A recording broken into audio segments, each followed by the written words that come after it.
उसके संस्कृति कलाओं में उसके हित की बात कर रहा है, आपके फेवर में बात कर रहा है और लगता है कि इसके साथ हमारा भविष्य उज्जवल होगा तो ही उस संगठन में जुड़े।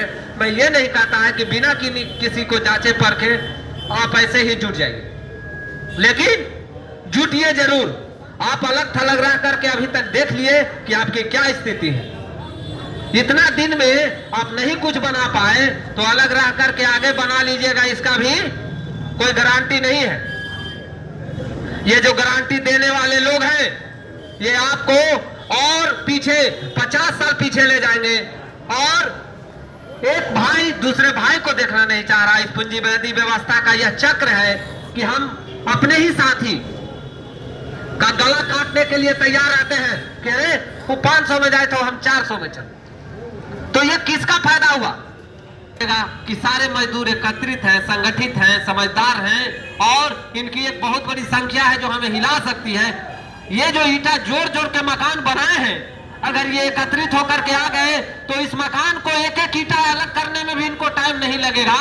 ये बात पूंजीवादी व्यवस्था को हमेशा मालूम होना चाहिए। अगर ये मालूम हो जाएगा और आपकी ताकत बढ़ जाएगी तो आप आए दिन सुनते हैं किसी मजदूर को छत पर से फेंक दिया गया, आज मालिक 2 चमेटा मार दिया, पैसा नहीं दे रहा, गोली मारने की धमकी दे रहा है। ये समस्या उसी दिन खत्म हो जाएगी साथी।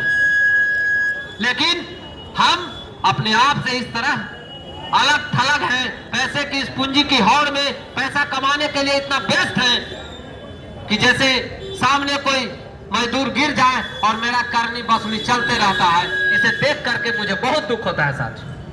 हम ये नहीं कहते हैं कि आप अपना काम धंधा छोड़ के किसी संगठन में विलिप्त हो जाएं, लेकिन काम करते हुए आप अपने मानसिक चेतना जो है, आपका बुद्धिक विकास है, उसको भी बढ़ाने का काम कीजिए।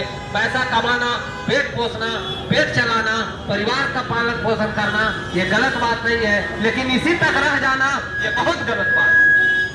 पेट पोस लेना एक जानवर का भी काम है, लेकिन आप इंसान हैं और आप एक अगले सत्ता को लेने वाले मजदूर साथी हैं। आपके हाथ में भविष्य है और आप चाहे तो इस पूंजीवादी व्यवस्था को सेकंड भर में उखाड़ के फेंक सकते हैं। हमारी इतनी संख्या है भाई, और जिस संख्या के बदौलत हमें कहा जाता है कि आप लोग को इतना राशन दिया जा रहा है, व्यवस्था दिया जा रहा है,